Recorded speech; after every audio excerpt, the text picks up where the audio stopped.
Lakshmi ma'am, கலைஞர் டிவிக்கு நான் வருவேன்னு சொன்னேன் தெரியுமா? உடனே என்னுடைய ஜிமெயில் ஐடியில எல்லாம் ஒரு சோப்பு கலரில் ஒரு கொட்டேஷன் மார்க் வந்துடுச்சு பார்த்துடுங்க. அது வரைக்கும் அந்த என்னுடைய பிக்சர் மட்டும்தான் வந்துடுச்சு. இப்போ வந்து அந்த ஜிமெயில் ஐடி பிக்சர் ப்ரொஃபைல் பிக்சருக்கு மேலே ஒரு கொட்டேஷன் போட்டு என்னெல்லாம் பண்ணியிருக்காங்கன்னு பாருங்கள் மேம். நான் எவ்வளோ கஷ்டப்பட்டு மன உளைச்சலில் இருக்கிறேன். கண்டிப்பாக நான் உங்களை சந்திக்கணும் மேம். கண்டிப்பாக உண்மை வெல்லும் மேம். உண்மையில் லட்சுமி மேம், நான் மட்டும் இல்லை இங்கே பாதிக்கப்பட்டிருப்பேன், நிறைய பேர் பாதிக்கப்பட்டிருக்கிறாங்க. ஆனால் இது வெளியில் தெரியாமலே இந்த திருட்டு நடந்து கொண்டே இருக்கிறது. சிஸ்டத்தில் வச்சு அப்படியே லாக் பண்ணிவிட்டு எல்லாமே கூகுளை போலே சீனர்கள் பயன்படுத்தியாங்க. இது நம்ம வெளி உலகத்துக்கு கண்டிப்பாக தெரிவிச்சாகணும் மேம்.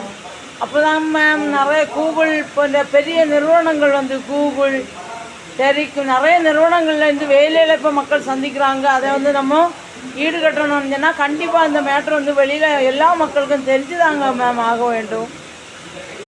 அது மட்டும் இல்லைங்க மேம், ஐஆர்சிடிசின்னு சொல்லிட்டு இந்தியன் ரயில்வே ஸ்டேஷனில் நான் வந்து அதுக்கு டிக்கெட் வந்து நமக்கு கன்ஃபார்ம் பண்ண வேண்டிட்டு லாகின் ஆகினேன். கூகுளில் போய் இந்த ஆப்புக்குள்ளே நம்ம லாகின் ஆகணும்னா நம்மள்ட்ட ஃபுல் டீட்டெயில்ஸும் கேட்கும். அந்த டீட்டெயில்ஸ் எல்லாம் கொடுத்து ஜிமெயில் ஐடி கேட்கும்.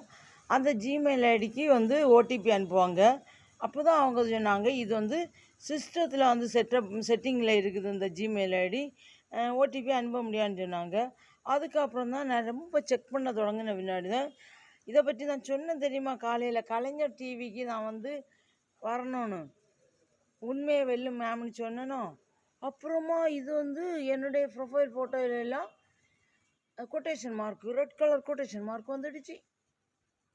இதுக்கு முன்னாடி சைபர் க்ரைம்லேருந்து ஒரு அந்த எப்படி வந்து அவங்க திருடுறாங்க மற்றவங்க அந்த டேட்டான்னு சொல்லிட்டு அப்படி எக்ஸ்பிளைன் பண்ண ஒரு இது கேட்டிருந்தாங்க. அதை நான் ரெடி பண்ணி ஆக்டிங் பண்ணி ஒரு 5 minutes வீடியோவை ரெடி பண்ணி அவங்களுக்கு அனுப்பும் போதும் அந்த ஒரு போட்டி தான். அது போட்டி முடிகிற டேட் வரைக்கும் என்னால் அனுப்ப முடியலை. அந்த போட்டி முடிஞ்சதுக்கு முன்னாடி அடுத்த நாள் அனுப்பும்போது சென்ட் ஆனது போல் எனக்கு மெசேஜ் காட்டுச்சு. லட்சுமி மேம் அவங்கள சந்திக்கணும்னு சொன்ன உடனேயும் இந்த ஷார்ட்ஸை நான் அப்லோட் பண்ணும்போது ஷார்ட்ஸ் வந்து ஃபெயில்டுன்னு என்னால் அனுப்ப முடியலை. அது மட்டும் இல்லைங்க, ஏதாவது சேவ் பண்ணனாலும் க்ரோம் ப்ரௌசரில் போய் ஒய்டி ஸ்டுடியோவில் போய் சேவ் பண்ணுறாலும் சேவ் பண்ண முடியாமல் பண்ணுறது, அந்த லைவை வந்து ப்ரைவேட்டில் லாக் செய்கிறது. இது மட்டும் இல்லைங்க, அந்த ராமேஸ்வரம் கோயிலில் போய் நின்றுட்டு எனக்கு அந்த இயற்கை காட்சிகளை சன்ரைஸ் நடந்துகிட்டு இருந்தது. அந்த டைமில் நாங்கள் போகும்போது 7:30 எல்லாம்